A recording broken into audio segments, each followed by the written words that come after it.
안녕하십니까, 이실장입니다. 오늘 드릴 말씀은 저번에 핸들링에서 이제 사람들이 놓치는 부분, 팔자 핸들링, 포핸드, 백핸드에서 놓치는 부분을 말씀드릴 거예요. 자, 가장 중요한 건 타이틀에서 말씀드렸지만 우리가 포핸드로 잡는 게 쉬울까요? 백핸드로 잡는 게 쉬울까요? 당연히 백핸드가 쉬워요. 왜? 자, 제가 이렇게 몸중심축으로 백핸드, 포핸드 설명했죠. 사실은 사람 어깨를 기준으로 이루어지는 거예요. 그래서 제가 캐치볼 할 때 가슴 앞에 두 손으로 잡아라 하지만 실제로 잡을 때는 어디에서 이루어지냐면 대부분 내 왼쪽 어깨선, 즉 겨드랑이나 젖꼭지 사이 정도에 잡힌다라는 거예요. 그래서 제가 작은 항아를 돌린다, 포핸드, 백핸드, 문고리를 돌린다, 포핸드, 백핸드예요. 자, 프로야구 투수들이에요. 마운드에 섰어. 자, 이거 포핸드일까요? 백핸드일까요? 백핸드였어요. 왜? 여기서 백핸드 그립으로 잡았거든요. 그래서 핸들링을 할 때 롤링이 중요하다는 게 뭐냐? 자, 우리가 어깨선을 중심으로 해서 포핸드 이 정도 나오면 대부분 손바닥면이 만나게 돼요. 웹을 활용하려면 어떻게 될까요? 더 뻗는 범위예요. 하지만 이걸 기준으로 했을 때 살짝만 이렇게 되면 이게 더 힘들어요. 웹을 보이는 경우가 더 많죠. 그러면 내가 이 정도만 돼도 웹으로 롤링이 쉬워요. 우리가 방망이 칠 때도 팔이 자유롭게 이렇게 잘 도는 게 움직인다 그랬어요. 그래서 백핸드 핸들링이 되게 쉬운 거예요. 근데 포핸드 쪽은 치기도 어렵고 당기기도 어려워요. 그리고 바닥면, 아무래도 웹보다는 탄성이 많은 부분을 활용하기 때문에 핸들링이 어렵죠. 이 정도에서 쉽게 잡히는 걸 포핸드 쪽으로 하려면 여기 부분이 돼야 된다는 거죠. 그래서 포핸드가 어려워요, 사실은. 근데 백핸드 캐치에서 제일 중요한 게 뭘까요? 대부분 오므리는다라는 거죠.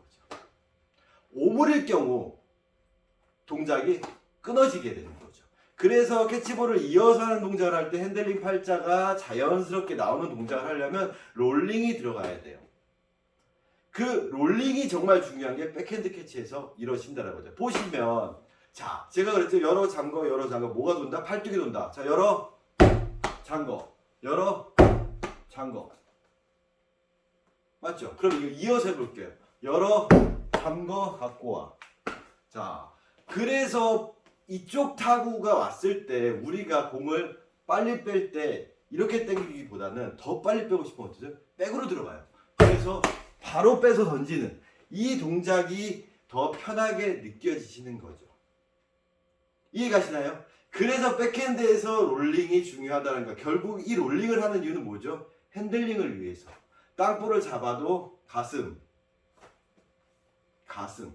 포핸드도 가슴, 백핸드도 가슴. 그때 말씀드렸던 팔자 핸들링이에요.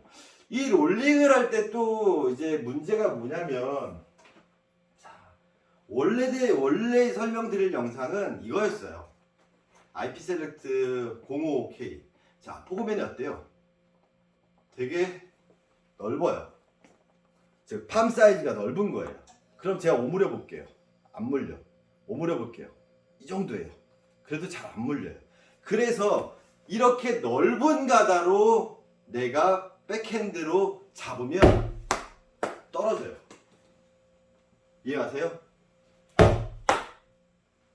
타고 나가요. 하지만 롤링을 넣어주면 물려요. 롤링을 넣어주면 물려요. 그래서 사실은 내가 정면으로 롤링을 넣어준다라고 하지만 그게 사실은 약간은 백핸드 롤링이 들어가는 게 정면인 거예요. 그래서 캐치볼 할 때 군발바닥, 소발바닥, 팔뚝에 회전이 들어간다. 사실은 이게 살짝 돌리면 백핸드인 거예요. 우리가 평소에 캐치볼 할 때. 이해 가시죠? 그래서 롤링이 백핸드에서 중요한 게 나중에 숏바운드 캐치에서도 많이 중요한 역할을 한다라는 거죠. 그래서 포핸드, 백핸드의 팔자 롤링을 평소에 연습을 하시려면 기본적으로 캐치볼을 할 때도 롤링을 넣어주면서 해야죠. 아이고. 왔다, 롤링. 그러면 얘가 롤링이 들어가면 물려있는데 롤링이 안 들어가고 오므릴 경우는 타고 나가요. 대표적으로 이런 글러브들이 IP 셀렉트에서 이렇게 얕은 가다 혹은 아니면 포그맨이 넓은 가다 같은 IP임에도 불구하고 둘 다 똑같이 롤링이 들어가 줘야 되는 거죠. 즉 포그맨이 공보다 살짝 넓은 상태에서 벌어져 있는 가다나 아니면 좀 더 넓어서 오므려져 있는 가다 같은 경우는 물라 그러면 안 물려요. 그래서 롤링을 써주면서 핸들링을 한다라는 부분, 그게 어찌 보면 롤링과 핸들링에 이어지는 부분이에요. 이 설명을 드린 이유는 나중에 제가 숏바운드에서 그 동작들을 구현하기 위함이에요. 자, 다음번에 올릴 영상은 뭐냐면 미리 말씀드릴게요. 애매한 높이의 공을 잡기. 예를 들어서 왼쪽 골반 앞에 공을 잡기예요. 이게 던지는 공은 잡기 되게 힘든데 사람이 벽에 튀기는 공은 잡기 힘든데 사람이 던지는 공은 좀 잡기 쉽거든요. 이 낮게 올 때 사람들이 대부분 손목을 걷거나 틀거나 하는 동작이 일어난다는 거죠. 아까 백핸드 롤링이 제일 중요한 게 그런 애매한 곳에 오는 공이 올 때 내가 핸들링으로 커버할 수 있는 요령이 생겨요.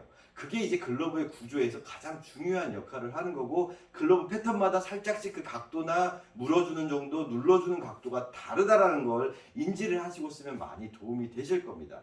그래서 한번 보여드릴게요. 다음에 올릴 영상은 이쪽 애매한 높이, 골반 높이. 자, 볼게요. 제가 손목을 제꼈나요? 걸렸나요? 그냥 이 상태 그대로 해서 네, 어때요?